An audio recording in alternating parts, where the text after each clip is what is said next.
54 29 മിനിറ്റുമുള്ള ഒരു ഇൻ്റർവ്യൂ ഞാൻ കഴിഞ്ഞ ദിവസം കണ്ടിരുന്നു. അത് മന്ത്രി വീണ ജോർജിൻ്റേതാണ്. യഥാർത്ഥത്തിൽ ആ ഇൻ്റർവ്യൂ എടുത്തത് അഭിലാഷ് മോഹനാണ്. മാതൃഭൂമി ന്യൂസിന് വേണ്ടിയിട്ടാണ് അത് കൊടുത്തത്. കാരണം അഭിലാഷ് മോഹൻ ആ ഇൻ്റർവ്യൂ കൊടുക്കാനുള്ള എല്ലാ സാധ്യതകളുണ്ട്. നമ്മുടെ രാഷ്ട്രീയക്കാരൊക്കെ ചെയ്യുന്ന ഒരു പണിയാണത്. കാരണം അവരോട് അനുകൂലിച്ച് നിൽക്കുന്നു, ഒപ്പം നിൽക്കുന്നു എന്ന് തോന്നുന്നവർക്കാണ് അവർ ഇൻ്റർവ്യൂ കൊടുക്കുക.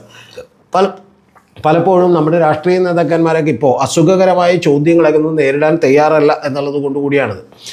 കാരണം കഴിഞ്ഞ ദിവസങ്ങളിൽ അഭിലാഷ് മോഹൻ വളരെ വാശിയോടുകൂടി ഈ ആക്രമണം തന്നെ തെറ്റായിരുന്നുവെന്നും, കൂടാതെ ഈ ആക്രമണം ഉണ്ടായതിന് ശേഷം കോൺഗ്രസിലെ ഒരു നേതാവ് പോലും പക്വതയോടുകൂടി പ്രതികരിച്ചില്ല എന്നുള്ളതും, ഇത് അഭിനയമാണ് എന്ന് പറഞ്ഞു എന്നുള്ളതും, അതുപോലെ ഇത് വളരെ മോശപ്പെട്ട പ്രവണതയാണെന്നും ഒക്കെ പറഞ്ഞു പറയുന്ന ഒരു വീഡിയോ തന്നെ വളരെ വൈറലായി ഓടിക്കൊണ്ടിരിക്കുകയായിരുന്നു, പ്രത്യേകിച്ചും ഇടതുപക്ഷ മനോഭാവമുള്ളവരുടെ കൂട്ടത്തിലേക്ക്. അപ്പോൾ അതുകൊണ്ട് ആദ്യമായിട്ട് അവർ മനസ്സ് തുറന്നത്, വീണ ജോർജ് ആദ്യമായിട്ട് പറഞ്ഞത് ഈ പറയുന്ന ഇൻ്റർവ്യൂവിലാണ്. അത് 54 മിനിറ്റും 29 സെക്കൻഡുമായിരുന്നു.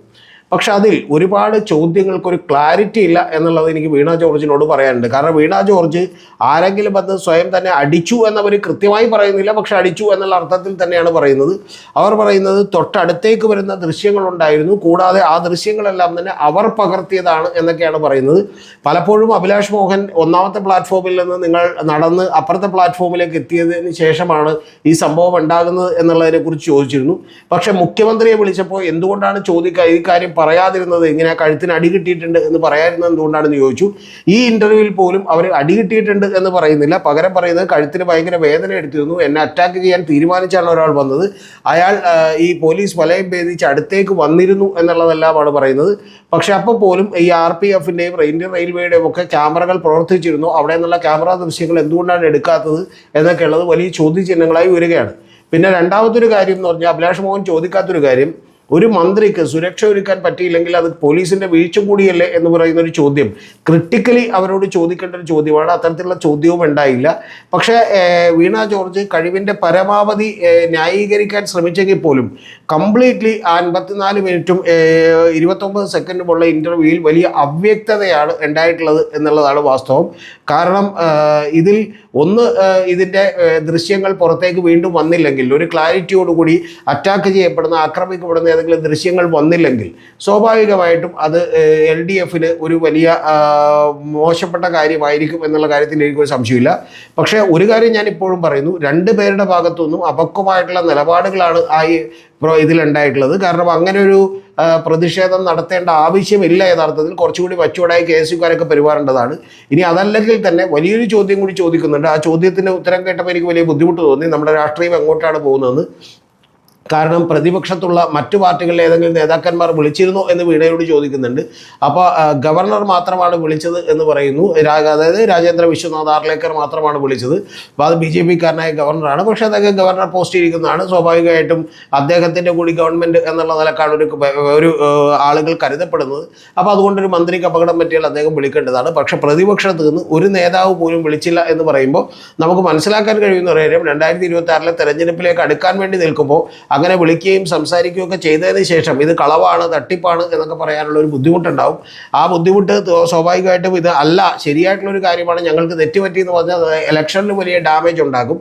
പക്ഷേ ഇതിലൊക്കെ തന്നെ മന്ത്രി വീണ ജോർജ് പറയുന്നത് ഒരു വനിതാ മന്ത്രിയാണ് എന്നുള്ളൊരു കാര്യമാണ്. പക്ഷെ അപ്പോൾ പോലും കൃത്യമായി അവർക്ക് എന്താണ് സംഭവിച്ചതെന്ന് 54 മിനിറ്റ് എടുത്തിട്ട് പോലും അവർ വിശദീകരിക്കുന്നില്ല. ആരെങ്കിലും പുറകിൽ നിന്ന് വന്ന് അവരെ തല്ലിയിരുന്നോ എന്നുള്ളതൊന്നും കൃത്യമായിട്ട് വിശദീകരിക്കുന്നില്ല. ഇതിൽ എനിക്ക് തോന്നിയത് MV ജയരാജൻ്റെ ഒരു കമൻ്റാണ്. അദ്ദേഹം പറയുന്നത്, ഒരു സ്ത്രീയും ഒരു പുറകിൽ നിന്ന് ആരെങ്കിലും എന്തെങ്കിലും ചെയ്തില്ലെങ്കിൽ ഒരു സ്ത്രീയും എന്തെങ്കില്ല, തിരിഞ്ഞു നിൽക്കില്ല എന്നൊക്കെയുള്ള വളരെ വിചിത്രമായിട്ടുള്ള വാദങ്ങളൊക്കെയാണ് അദ്ദേഹം ഉന്നയിച്ചിട്ടുള്ളത്. പക്ഷേ പ്രധാനപ്പെട്ട കാര്യം എനിക്ക് പറയാനുള്ളത്, ഞാൻ പ്രതീക്ഷിച്ചിരുന്നൊരു കാര്യം, വീണ ജോർജെങ്കിലും ഈ കാര്യത്തിൽ ഒരു ക്ലാരിറ്റി വരുത്തുന്നതാണ്. ഇത്രയും ദിവസം അവർ എന്നെ ആരെങ്കിലും തല്ലിയെന്നോ ആക്രമിച്ചെന്നോ പറഞ്ഞിട്ടില്ല. പക്ഷേ ഇതിൽ അവർ ആക്രമിച്ചു എന്ന് പറയുന്നുണ്ട്, തല്ലിയെന്ന് തന്നെയാണ് പറയുന്നത്. പക്ഷേ എവിടെയാണ് ഇടിച്ചത്, എന്താണ് ഇടിച്ചത് എന്നുള്ളൊരു കാര്യത്തിലൊന്നും അവർ വ്യക്തതയോടുകൂടി പറയുന്നില്ല എന്നുള്ളതാണ് പ്രശ്നം. പിന്നെ കൂടാതെ വീണ ജോർജ് ചോദിക്കുന്ന ഒരു കാര്യം, എനിക്കും ജീവിക്കണ്ടേ, എനിക്കും നടക്കണ്ടേ എന്നൊക്കെ വീണ ജോർജ് വളരെ സംയമനത്തോടുകൂടി ഇത്തരത്തിലുള്ള വാക്കുകൾ ഉപയോഗിച്ചുകൊണ്ട് അവരോട് ചോദിച്ചു എന്നൊക്കെയാണ് പറയുന്നത്. അതൊക്കെ വിശ്വസിക്കാൻ ബുദ്ധിമുട്ടുള്ള കുറച്ച് ഓവറായിട്ടുള്ള പ്രകടനമാണ് എന്നുള്ളത് ഒരു കാരണവശാലും പറയാതിരിക്കുക വയ്യ. കാരണം അങ്ങനെ വേദനിച്ചത് കൊണ്ട് മാത്രമാണ് എനിക്ക് ദേഷ്യം വന്നത്, അതുകൊണ്ടാണ് ഞാൻ തിരിഞ്ഞു നിന്നത് എന്നൊക്കെ പറയുമ്പോൾ പോലും അവിടെ തൊട്ടടുത്തുള്ള ഗൺമാനോട് ഇവർ പറയുന്നുണ്ട് എന്ന് പറഞ്ഞിരുന്നു, എനിക്ക് നടക്കാൻ പറ്റുന്നില്ല, ഞാൻ ലിഫ്റ്റിൽ കയറി മുകളിലേക്ക് എത്തുമ്പോൾ എനിക്ക് പോകാൻ പറ്റുമെന്ന് തോന്നുന്നില്ല എന്നൊക്കെ പറയുന്നുണ്ടെന്ന് പറഞ്ഞു. പക്ഷെ അത് തന്നെ ഗൺമാൻ ആയതുകൊണ്ട് സ്വാഭാവികമായിട്ട് അദ്ദേഹം ശരിവെക്കും. പക്ഷെ ബാക്കി ആരോടും ഇത് കമ്മ്യൂണിക്കേറ്റ് ചെയ്തില്ല എന്നുള്ളത് മാത്രമല്ല, മുഖ്യമന്ത്രി വിളിച്ചപ്പോൾ പോലും കമ്മ്യൂണിക്കേറ്റ് ചെയ്തില്ല എന്നുള്ള ഒരു പ്രധാനപ്പെട്ട കാര്യമാണ്. പക്ഷെ ഒരാൾക്ക് വയ്യ, അസുഖമുണ്ട് എന്നൊക്കെ പറഞ്ഞാൽ സ്വാഭാവികമായിട്ടും അത് അയാളുടെ വാക്കുകൾ മാത്രം നമ്മൾ കണക്കിലെടുക്കേണ്ടതാണ്. അക്കാര്യത്തിൽ എനിക്കൊരു തർക്കമില്ല. പക്ഷെ പ്രധാനപ്പെട്ട കാര്യം, ഈ ഇൻ്റർവ്യൂ കുറച്ചുകൂടി അവ്യക്തതകൾ ഉണ്ടാക്കാനും ഈ പറഞ്ഞത് തെറ്റാണെന്നുമുള്ള തോന്നലാണ് യഥാർത്ഥത്തിൽ വീണ ജോർജ് ഉണ്ടാക്കുക എന്നുള്ളതാണ് എനിക്ക് പറയാനുള്ളത്. കാരണം അതിനേക്കാൾ ഗംഭീരമായ ഒരു കാര്യം എന്ന് പറയുന്നത്, ഇത്തരത്തിൽ നിങ്ങൾ പ്രതിഷേധം നടത്തുകയും എൻ്റെ മെൻ്റലി എൻ്റെ ബ്ലഡ് പ്രഷർ ഷൂട്ട് ചെയ്യുകയൊക്കെ ചെയ്തപ്പോൾ എനിക്ക് തന്നെ പല വേദനകളും ഉണ്ടായി എന്ന് പറയുകയാണെങ്കിൽ കുഴപ്പമില്ല. പക്ഷെ പ്രധാനപ്പെട്ട കാര്യം അങ്ങനെയല്ല. പകരം ഇവർ പറഞ്ഞു വെക്കുന്നത് പുറകിൽ നിന്ന് ഒരാൾ അടിച്ചു എന്നാണ്. അങ്ങനെ അടിച്ചിട്ടുണ്ടെങ്കിൽ കേരള പോലീസിന് അത് കണ്ടെത്താനുള്ള എല്ലാ ബാധ്യതകളുമുണ്ട്. അത് കണ്ടെത്തിയില്ലെങ്കിൽ സ്വാഭാവികമായിട്ടും വലിയ കോട്ടമായിരിക്കും, പറഞ്ഞു നിൽക്കാൻ വലിയ ബുദ്ധിമുട്ടായിരിക്കും LDFനും മന്ത്രി വീണ ജോർജിനും എന്നുള്ളതാണ് എനിക്ക് അസന്നിഗ്ധമായി പറയാനുള്ളത്. അതുകൊണ്ട് ഈ ഇൻ്റർവ്യൂവിൽ പറഞ്ഞിട്ടുള്ള കാര്യങ്ങളിൽ തന്നെ ഒരുപാട് അവ്യക്തതകളുണ്ട്, വിശ്വാസയോഗ്യമല്ല എന്നുള്ളതാണ് എനിക്ക് പറയാനുള്ളത്. പക്ഷെ ഇതുകൊണ്ട് ഇത്തരത്തിലുള്ള പ്രതിഷേധ രീതികളോടോ കോൺഗ്രസിൻ്റെ നിലപാടിനോടോ ഒന്നും ഞാൻ പൂർണ്ണമായി യോജിക്കുന്നു എന്ന് ഉറപ്പില്ല. പക്ഷെ സത്യമായി നിങ്ങളുടെ മുമ്പിൽ പറയണം എന്നുള്ളത് കൊണ്ടാണ് ഞാൻ ഇങ്ങനെ പ്രതികരിക്കുന്നത്.